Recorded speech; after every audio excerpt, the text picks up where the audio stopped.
living for more with Santi Barney?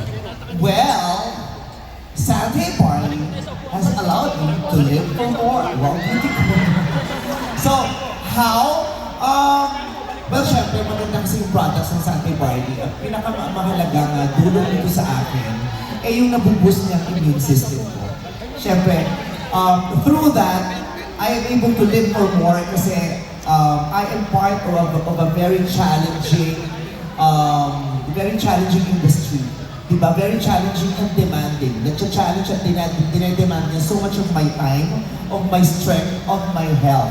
So, kahit ang daming privileges, opportunities na dumarating sa buhay ko, sa trabaho ko, sa karera ko, kung hindi ako physically fit, kung hindi ko kayang humarap sa mga hamon ng trabaho ko, hindi ko magagawa at ma-achieve pati yung mga marami ko pang mga pinapangarap na mapagtagumpayan sa buhay. So sa pamamagitan ng Santi Barney, natutulungan niya akong maging mas maayos ang pangangatawan ko. Diba? Mas maayos ang aking pangangatawan upang mas humaba pa yung lakas ko araw-araw. Kasi especially ngayon, ang stress level natin ang taas-taas. Diba? Parang, tapos yung 24 hours a day, ang bilis niyang nauubos. Pero bago pa maubos yung oras at yung araw, minsan nauubos na yung lakas natin. Hindi pwedeng mangyari yun. Kailangan meron tayong karampatang lakas ng pangangatawan upang maharap yung mga kailangan nating harapin at mapagtagumpayan araw-araw.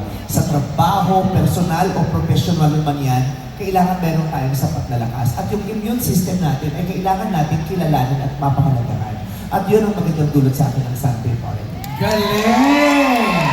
Russell, Sir Joey, why Vice ganda? Well, mo yan. Ang hirap pagsundan si Vice, ano? Well, from day one, everyone knows Vice ganda. Pero nung nagkita kami ni Vice at kwentuhan kami, doon ko na-realize that there's something in Vice na I know magiging inspiration to all our business owners. Timing lang talaga yung movie, The Breadwinner, di ba? Pero what we are here for is really inspiring our business owners, we call them our business owners, inspiring them, people from ordinary background and now living an extraordinary life. Nung nakilala ko si Vice, sabi ko, siya yung perfect example ng isang Santi business owner who rose from the ranks. Kung kilala niyo si Vice nung unang panahon pa, diba, compare it now, ang layo na eh. And ang nakikita... Sa itsura ba yung tinutukoy? Yung itsura, siyempre, maganda ng maganda, di ba? I love you. Pero nung nakwento sa akin ni Vice, na nagiging inspiration siya ng marami niyang kaibigan. In fact, one of the things na nagustuhan ko kay Vice, sabi ko nga maganda minsan magkwentuhan natin, is yung habit niya when it comes to money, spending money. Sabi ko, she can be an inspiration to a lot of people because at the end of the day, it's not how much money you make, di ba? It's how much money you save and you reinvest. And Vice is a perfect example of a person who handles her finances well. Napakaganda ng kwento niya at naging inspiration siya, okay, to all people from all walks of life. And I think yung presence si Vice in Santi can really help a lot, not only Filipinos in the Philippines because we're already open all over the globe and we're already inspiring mga OFWs. So I believe Vice can be of big help dun sa advocacy ng Santi. I was about to ask, is the brand targeting international expansion really soon with Vice ganda? Well, right now, Santi is open in 10 countries.